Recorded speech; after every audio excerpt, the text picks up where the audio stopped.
action stories consist of a small number of short, contextualised sentences that children learn to understand and gradually to express themselves through the total physical response, or TPR method. Teaching a foreign language by using TPR resembles the way that children acquire their first language. They listen, watch and imitate long before they start speaking themselves.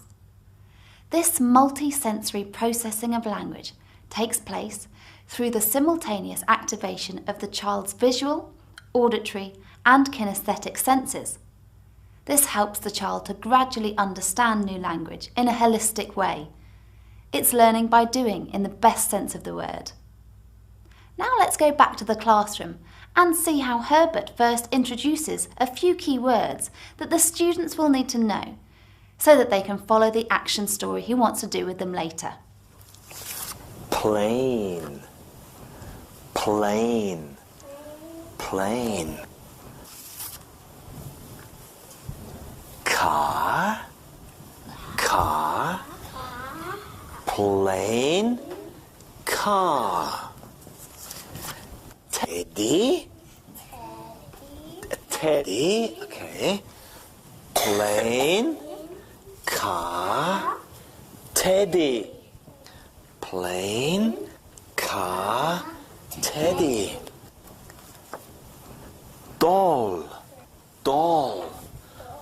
Plane, car, teddy, doll. Okay, doll. Now that the students have learnt the key words that they're going to need, let's see how Herbert gets them to understand sentences by listening to instructions and imitating his actions. Now, stand up, please. Stand up, please. Okay, good. Fly your plane. Fly your plane. Drive your car. Zoom. Okay, once more. Fly your plane. Drive your car. Vroom.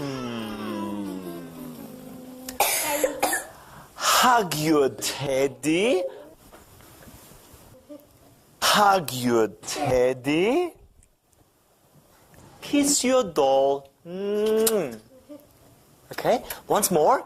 Fly your plane. Drive your car. Vroom. Hug your teddy. Kiss your doll. So that was the first phase of an action story.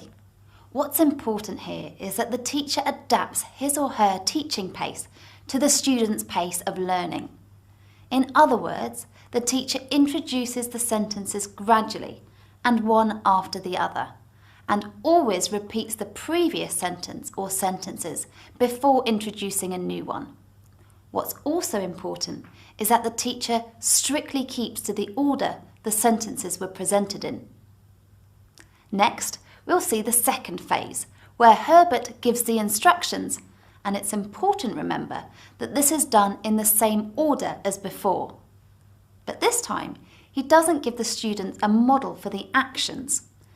So the children have to listen and carry out the instructions without seeing the teacher act them out. Being in a group gives them security, and they're learning from one another. Now I'm going to sit down. No, you don't sit down, you stand up. You stand up, please, yes, okay. Now you do it, you do it. Fly your plane. Drive your car. Hug your teddy. Kiss your doll. Yes, good. So, what's next? Well, once the students are able to carry out the actions easily, it's now time for the third phase. As before, the students listen to the instructions and carry them out, but with one difference. This time Herbert changes the order of the instructions. And now, no, stand up. And now in jumbled order, jumbled order. Okay. Drive your car. Kiss your doll. Fly your plane. Hug your teddy. Kiss your doll. Fly your plane. Drive your car. Hug your daddy. Kiss your doll. Hug your teddy. Chantal, hug your teddy. Yes. Very good. Thank you. Sit down, please.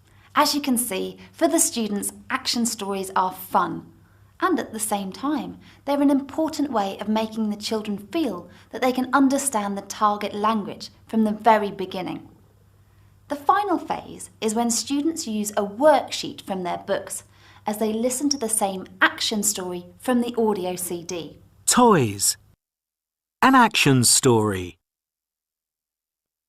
Fly your plane. The children listen and put the pictures into the correct order. This consolidates their learning and assesses in an action-oriented way how well they have understood the sentences that they have just learnt.